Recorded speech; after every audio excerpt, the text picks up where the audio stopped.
نحمده ونصلي ونسلم على رسوله الكريم اما بعد اعوذ باللہ من الشیطان الرجیم بسم اللہ الرحمن الرحیم النبی اولی بالمؤمنین من انفسهم وازواجہ امہاتہم صدق اللہ العظیم الصلاۃ والسلام علیک یا سیدی یا رسول اللہ وعلی آلک واصحابک یا سیدی یا حبیب اللہ اللہم صلی علی سیدنا و مولانا محمد معدن الجود والکرم وآلہ وصحبہ وبارک وسلم۔ حمد و صلاۃ کے بعد اللہ تعالیٰ نے قرآن مجید میں ارشاد فرمایا ہے کہ النبی اولی بالمؤمنین من انفسہم، فرمایا یہ نبی مسلمانوں سے ان کی جانوں سے بھی زیادہ قریب ہیں۔ وازواجہ امہاتہم، اور ان کی بیویاں مومنوں کی مائیں ہیں۔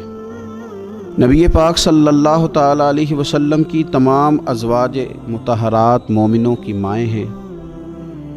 مومنوں کا ان کے ساتھ خصوصی تعلق محبت ہونا چاہیے، رشتہ عقیدت ہونا چاہیے۔ اپنی ان ماؤں کے ساتھ مسلمانوں کی دلچسپیاں بڑی خوبصورت ہونی چاہیے۔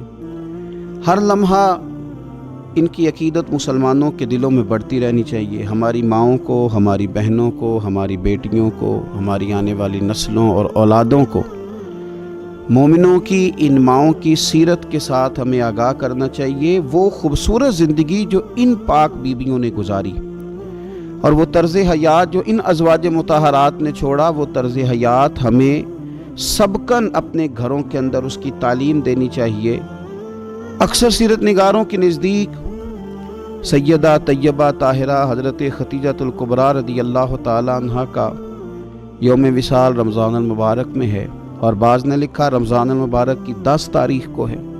کائنات ارضی پر جن لوگوں نے وفا کی تاریخ لکھی اور اس دھرتی پر جن لوگوں نے وفاداری کو حسن، وقار اور خوبصورتی کے ساتھ قائم فرمایا، اور جن کی تاریخ انسانیت کو زندہ رکھے گی، اور جن کا نام قیامت تک لوگوں کے لیے مشعل راہ رہے گا، اور جن کی محبتوں سے لوگ خیرات حاصل کرتے رہیں گے، ان میں ایک نام ہے سیدہ خدیجۃ الکبریٰ رضی اللہ تعالی عنہا کا۔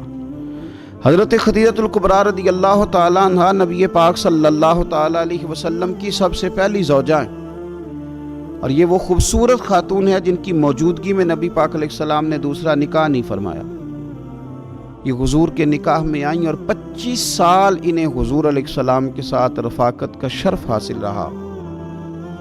بڑی امیر تھیں، بڑا مال تھا، اللہ نے بڑا نوازا تھا، لیکن انہوں نے ہر چیز حضور کے مقدس قدموں پہ نچھاور کر دی۔ انہوں نے اپنا سارا مال لا کے حضور کی بارگاہ عالی مرتبت میں پیش کر دیا، اپنی ساری توجہات حضور کی خدمت پہ لگا دیں۔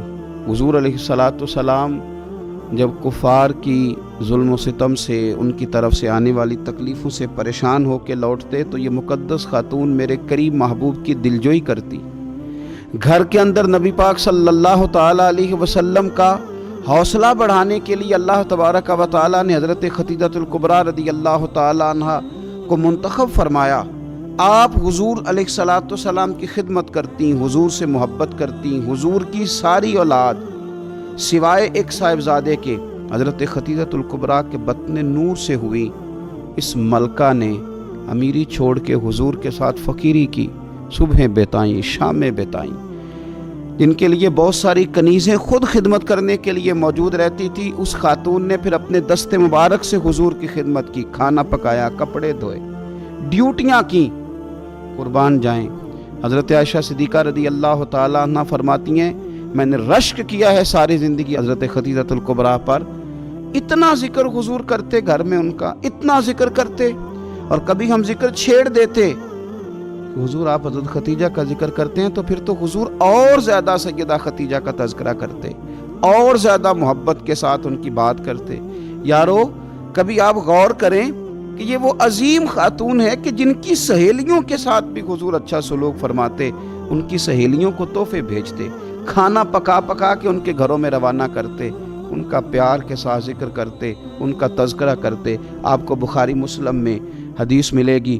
حضرت ابو ہریرہ رضی اللہ تعالیٰ عنہ ارشاد فرماتے ہیں کہ حضرت جبریل امین علیہ السلام حضور کی خدمت میں حاضر تھے، تو حضرت خدیجہ الکبریٰ رضی اللہ تعالیٰ عنہ کھانا پکا کے لا رہی ہیں۔ تو حضرت جبریل امین علیہ السلام عرض کرنے لگے، یا رسول اللہ یہ ختیجہ کھانا لے کے آ رہی ہے، اس کے برتن میں آپ کے لیے کھانا ہے، سالن ہے۔ حضور جب ختیجہ آ جائے تو اسے اس کے رب کا سلام کہہ دیجئے گا، رب نے ان کے لیے سلام بھیجا ہے، انہیں اللہ کا سلام کہہ دیجئے گا، رب کریم نے سلام بھیجا ہے۔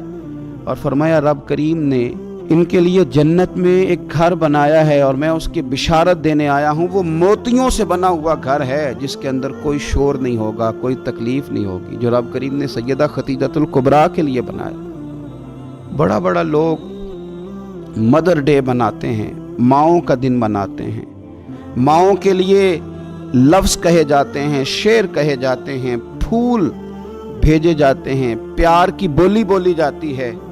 کائنات میں اگر لوگوں نے مدر ڈے منانا ہے، ماں کا دن منانا ہے، تو سیدہ خدیجہ الکبریٰ کا دن منایا جائے، اس ماں کا دن منایا جائے جس نے ماؤں کا وقار بلند کیا، اس عظیم خاتون کا دن منایا جائے جس نے لوگوں کو بتلایا کہ کائنات میں وہ بیویوں جن کے خاوند، جن کے شوہر دنیا میں کوئی بڑا کام کر رہے ہیں، وہ عورتیں اپنا کردار اس طرح کا بنائیں کہ وہ معاون بن جائیں، وہ مددگار بن جائیں۔ اگر وہ عورتیں حضرت خدیجہ الکبریٰ رضی اللہ تعالیٰ عنہا کا نقش قدم تلاش کر لیں گی، ان کا اسوہ نور اپنا لیں گی، تو ہو سکتا ہے کہ ان کے خامد اگر کوئی خیر کا کام کر رہے ہیں، کوئی بھلائی کا کام کر رہے ہیں، کوئی خدمت دین متین کر رہے ہیں، اس اسوہ کو اپنانے کی وجہ سے وہ ڈبل کام کر سکیں گے، شوہر پہلے سے زیادہ خدمات سر انجام دے سکیں گے۔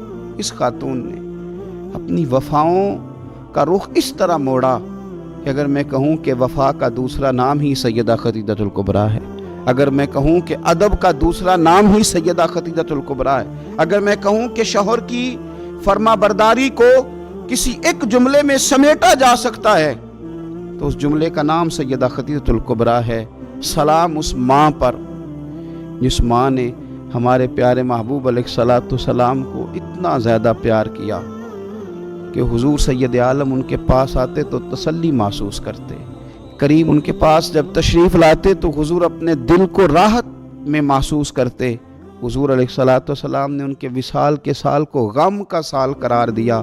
آؤ اس ماں کو خراج تحسین پیش کریں، اس ماں کا ذکر کریں، 10 رمضان مبارک کا سارا دن اس ماں کا ذکر کر کے گزاریں، ان کے لیے اپنے دل میں محبت پیدا کریں، اپنی بیٹیوں کو، اپنی بہنوں کو اور اپنے گھر والوں کو یاد کرائیں کہ یہ یوم ہے سیدہ خدیجہ الکبریٰ کا۔ اس دن کے موقع پر اپنی ماں کو سوٹ کا تحفہ پیش کریں، کپڑے خرید کے دیں، اس موقع پر اپنی بیٹی کے لیے تحفہ لیں، اس موقع پر اپنے گھر والوں کے ساتھ اپنے رویے کو نرم کریں کہ آج دن ہے سیدہ خدیجہ الکبریٰ کا۔ اے اللہ صدقہ سیدہ خدیجہ الکبریٰ کا ہم سب کی ماؤں کو جنت میں ٹھنڈی جگہ عطا فرمانا۔